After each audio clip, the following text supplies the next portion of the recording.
Yemek okulumuza hoş geldiniz. Bu hafta ekmek teknesinde tereyağının dibine düşeceğimiz, böyle çocukluğumda da çok güzel anıları olan Samsun pidesi de deniyor, Bafra pidesi de deniyor ama ben de yeri Samsun pidesi.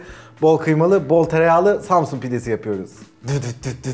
Pideye önce kıymasını kavurarak başlayacağız. 350 gram kıymam var, dana döş, çift çekim. 2 tane de soğanım var, yaklaşık onlar da 350 gram gelecek ikisi. Şimdi bunları ufak ufak doğrayacağım ve kavurmaya başlayacağız.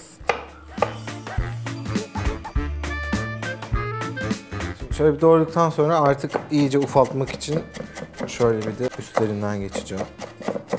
Soğanları doğradım. Kıymayı kavuracağım. Kıyma kavururken benim Refika'dan öğrendim. Tencere yemeklerinde de aslında öyle. Önce eti atıyoruz. Eti bir mühürlüyoruz. Ondan sonra eti gerekirse kenara alıp onun tavada bıraktığı lezzette işte soğanı kavuruyoruz, biber giriyoruz, onu kavuruyoruz. Ondan sonra suyunu koyuyoruz. Ve ondan sonra yükselip gidiyor yemek. Çünkü aksi halde böyle o et birazcık lastik kalabiliyor yemeğin içinde. Kıymayı kavururken de aynı şey. Evet, soğanı önce koyan var, ikisini beraber koyan var. Bu böyle bir tartışma ama önce kıymayı koyacağım ben. Onlar bir mühürlenecek. Onlar böyle pembeden kahverengiye döndüğü zaman soğanını ekleyeceğim. Ondan sonra önce bir yüksek ateşte ama soğanlar böyle saydamlaştıktan sonra altını kısıp böyle uzun uzun 20-25 dakika kavrula kavrula soğanlar artık benliklerini kaybedip böyle bütün lezzetlerini kıymaya verdiklerinde hazır olacak. Kıymayı koyarken de böyle bütün löp diye koymadım birden tavanın orasını soğutmasın diye.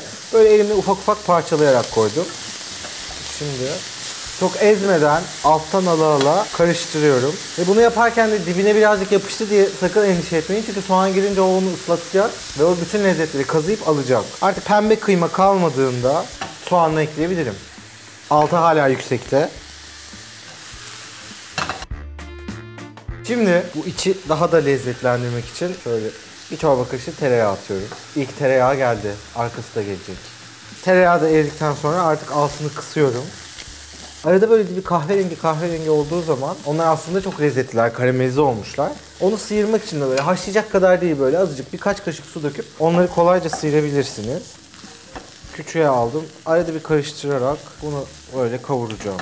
Kıyma bir yandan kavrulurken ben de hamurunu yapacağım. Bunun için 500 gram unum var. Şöyle tezgaha döküyorum. Bir tatlı kaşığı kadar mayayı da suya koyuyorum. Suyum 300 gram. O sırada şunun ortasına bir çukur açmak suretiyle bunun ortasına bir çorba kaşığı yoğurt koyuyorum. Yoğurt, sirke. Bunların hepsi hamuru birazcık daha kıyır böyle biraz daha çıtırtılı hale getirecek. Yani herhangi bir asit koyabilirsiniz. Bu arada yine bir tatlı kaşığı kadar tuz koyuyorum.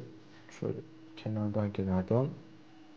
Bundan sonra hamur için 2 çorba kaşığı tereyağı ekleyeceğim. Onu şöyle şu suya koyuyorum ki o birazcık ılık bir suydu. Onun sıcaklığıyla birazcık yumuşasın, hamura yedirmem kolay olsun. Şimdi bundan sonra bunu peyderpey bunun ortasına dökeceğim ve böyle aşama aşama karıştıracağız.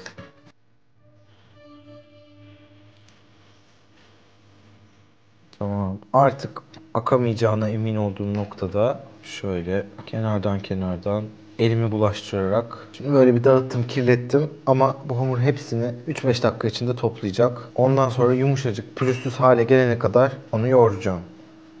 Hamur aynı hamur. Toparladı iyice kendini. Böyle yumuşak ve pürüzsüz bir hale geldi. Yumuşak bir hamur olması önemli çünkü onu sonra açacağız. Ne kadar yumuşak o kadar iyi. Şimdi bunu böyle 120 gramlık bezelere ayıracağım. Şöyle bir yuvarlayayım. Bunu yaparken de tartıdan yardım alacağım. Ama tartı yoksa diye hemen size bir ölçü vereceğim. 120 gram. Şöyle bir yuvarlayayım. Şöyle hafif irice bir mandalina boyutunda bezelere ayıracağım ben şimdi buna. Şöyle bakalım. Şimdi bunları teker teker yuvarlıyoruz. Bayağı halini yapamıyorum. Ha, tamam. Onu yapabiliyorum ya. Hayır, ben bunu yapabiliyorum. Saçma sapan konuşmayın.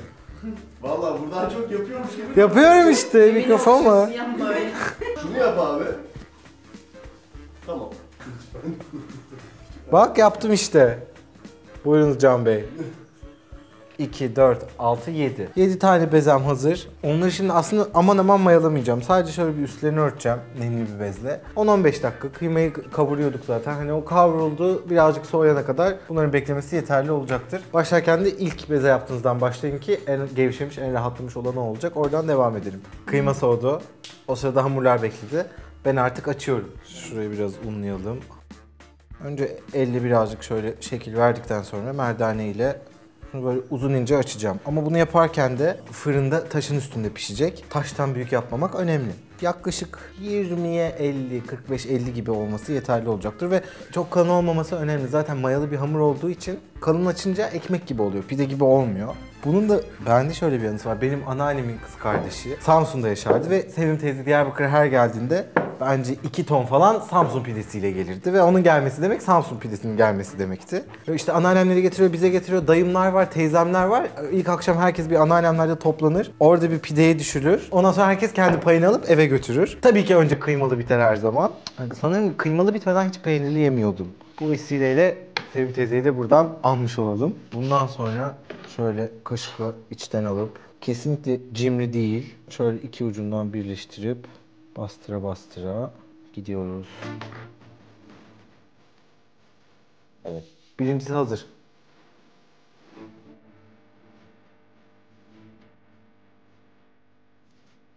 Ben bu arada içte birazcık cömert davrandığım için bayağı içi bitirdim.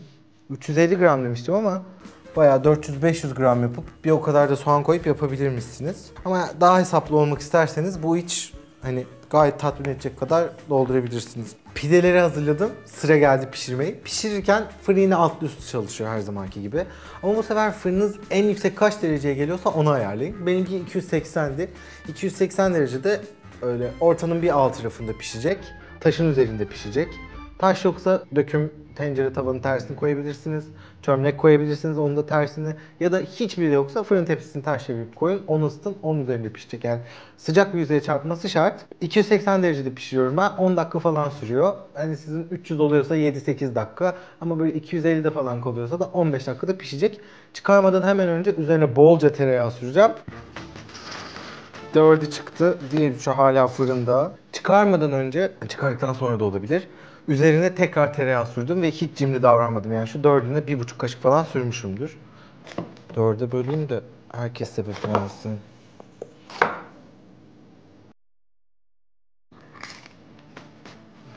Kıymet koymamışım. Bu haliyle bile çok lezzetli. Ama siz benim yaptığım gibi yapmayın. Kıymaya bir tatlı kaşığı tuz, karabiber de koyun. O zaman eminim bundan çok daha lezzetli olacaktır. Şu an burada hiç olmadığı kadar kalabalık. Ben lafı fazla uzatmadan onları sahneye davet ediyorum. Benim için bu Bafra pidesi. Benim de çocukluğum anneannemin evinde Bafra pidesi yiyerek geçti. O yüzden şimdi burada ayrıca teşekkür ederek. Bakalım içernet olabilecek miyiz? Çok güzel. Eline sağlık. Kaç pide yersin bir oturuşta? Bence 10 yerim. Bunlar. Yemez mi? Nedir ki bu? Ama Yer- onda biraz iddialı olmadı mı ama şimdi yani? Ama yani bu göbekle biraz iddialı olmayın mı? Bizim pideler 1 metre Yapalım. olurdu. Ha, onunla 10 tane yemem. Hayır, İğrenç bir challenge geliyor sanırım. onun yarısından 6 tane yemişliğim var benim. Ben her türlü 10 yerim. Bence de. Ya onun yarısı buna denk geliyor zaten aşağı yukarı. Biz pidelerin içine düştük. Siz de yapıp düşerseniz bize bence fotoğraf gönderebilirsiniz. Videoyu beğenmeyi, abone olmayı sakın unutmayın. Çoğalalım, böyle bölünerek çoğalalım, artalım. Haftaya görüşmek üzere.